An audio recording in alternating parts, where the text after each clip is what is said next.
তো সেদিন আমাদের শুটিং ছিল শ্রাবণী রাজকুটিরে।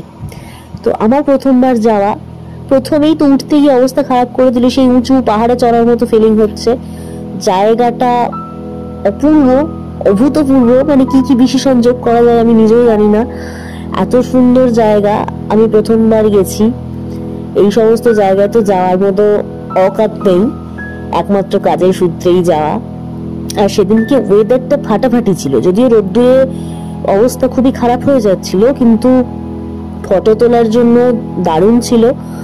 আর আকাশটা দেখার মতো ছিল, ভিডিও খুব সুন্দর এসছে, ফটোগুলো ভীষণ ভীষণ সুন্দর এসেছে। আর এই যে কালাভানি বলে যে জায়গাটা, ফার্স্টে যখন আমি গেছি তখন দরজা বন্ধ ছিল সকালবেলা, আমাদের 9টার সময় যাওয়া ছিল, ওখানে 8টার সময় গেছিলাম সরি। তো তারপরে বেলার দিকে দেখলাম যে এখানে দরজা খুলেছে, আর ভিতরে সব আর্টের জিনিস, যেটা আমি দেখতে ভীষণ ভালোবাসি।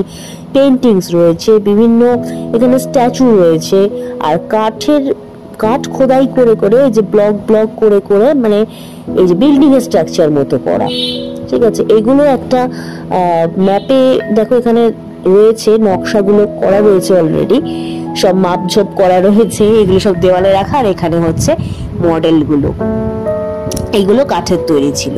আর ভিতরের মানে এত সুন্দর দেওয়ালগুলো না, দেখো কি সুন্দর কালারফুল ব্যাকগ্রাউন্ড, এখানে ছবি তুললে খুব সুন্দর ছবি আসছে।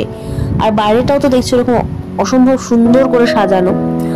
আর ভিতরে তখন সব ওপেন হচ্ছিল বলে এসি গুলো অন করছিল, তো আমরাও ভিতরে ঘুরে নিলাম।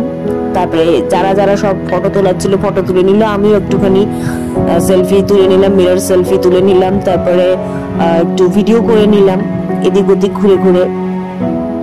আরো মানে সময় কম ছিল, তার থেকে বলা ভালো আমার ধৈর্য কম ছিল, ওই জন্য অতটা ডিটেলে আমি আর দেখাইও নি। যতটুকু পেরেছি ততটুকু এরকম ভাবে দেখে বাইরে বেরিয়ে গেছি, কারণ অনেকটা বড় জায়গা তো, শুটের ফাঁকে ফাঁকে গিয়ে গিয়ে আমরা ছবি তুলেছি, ভিডিও করেছি, এই সমস্ত করেছি।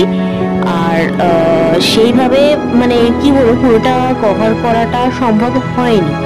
এই যে বাইরে যে পোর্শনটা দেখছো, এই বাইরেটা খুবই সুন্দর, এখানে প্রচুর ছবি ভিডিও তোলা হয়েছে। তোমরা যারা আমার ইনস্টাগ্রামে ফলো করো বা ফেসবুকে ফলো করো, তোমরা সেটা দেখেওছো। এইখানে প্রচুর প্রচুর ভালো ভালো ভিডিও হয়েছে, রিলস হয়েছে। আর আরেকটা জায়গা ছিল, এখান থেকে বেরিয়ে পিছন দিকটা খুব সুন্দর জমিদার বাড়ির মতো করে জায়গা, এই যে এইটা। আর এই পাশের রাস্তাটা দেখছো, এটাও নিচে নেমে গেছে, একটা রাস্তা উপর দিকে উঠে গেছে। এইটা ছিল খুব সুন্দর করে, চারপাশে গাছপালা, আমার সব থেকে যেটা ভালো লাগে গাছপালা। আর এইটার ভিতরে আর কি ঢোকা হয়নি, ওই যে বললাম